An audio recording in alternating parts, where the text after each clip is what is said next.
که د مېرمنې سینې مو ځوړندې وي یعنې پستې وي یا نرمې وي نو څنګه کولی شو چې د پیغلتوب په شانتي یې کلکې یا مضبوطې کړو او خوند ته یې برابرې کړو. سلام ګران لیدونکو، هیله ده چې روغ جوړ او د صحت جامې مو برتن وي. زه یو ځل بیا ستاسو په خدمت کې د یو نوي ویډیو سره حاضر یم.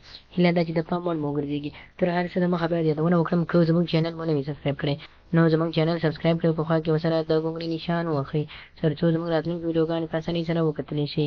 مننه. هغه مېرمنې چې ډېر ټیم یې د واده یا هم د داسې وخت تېر شوی وي چې د مېرمنې سینې یا هم د ښځې سینې ځوړندې یا نرمې شي، هغه خلک باید څه کار وکړي د خپلې مېرمنې سره او کومه نسخه باید وکاروي. لکه څنګه چې په ډېره داسې خلک دي چې هغه د نرمو سینو څخه خوند اخلي او اکثره خلک بیا داسې وي چې د شاخو سینو څخه ډېر خوند اخلي. د کورپوالي پر وخت یا د سیکس پر مهال داسې وخت راځي چې کله هم تاسو سیکس یا کوروالی کوئ نو سینو ته مو هېڅکله پام یا خپل نظر نه اوړي، ځکه دا د دې لامل دی چې یا د سینې د مېرمنې چې وي هغه ځوړندې شوي او بې خونده شوي وي، نو اکثره یې بیا په دې څه کې نه وي خو کوي دا خپل کار. خو راځئ څنګه یې داسې کلکې او مضبوطې کړي تر څو خوند برابر شي. تاسو به داسې وکړئ چې یو بادرنګ به راواخلئ او هغه به په ترشک یا هم په داسې شیشې باندې وباسئ چې د هغه څخه اوبه وځېږي، یعنې اوبه ترې وباسئ. د بادرنګو اوبه به تاسو لرې کړئ، ترې وبه یې باسئ.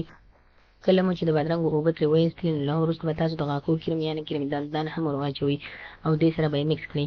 دا مو چې کله مکس کړئ نو تاسو به له هغه وروسته چې کله دا دواړه مکس شو نو تاسو به یوه کاشوغه سوډا هم ور واچوئ.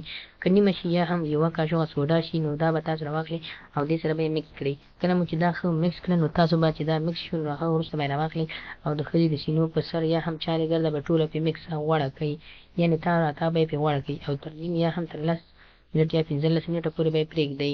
کله مو چې 15 منټه پورې پرېښودل نو له هغه وروسته به یې تاسو په ګرمو اوبو ومینځئ او په پاکې ټوټې سره به یې پاک کړئ. بیا به یې تر 10 منټه پورې هسې پرېږدئ. بیا وګورئ چې په سینو کې څومره په 10 یا 15 منټه کې څومره غټ فرق راځي چې پخپله به هم حیران پاتې شئ چې دا ما په دې مېرمن څه وکړه. نو خدای دې وکړي ملګرو زموږ د ویډیو څخه هم غلط مطلب وانخلئ، زموږ ویډیو لایک کړئ، شیر کړئ او زموږ چینل هم سبسکرایب کړئ. مننه.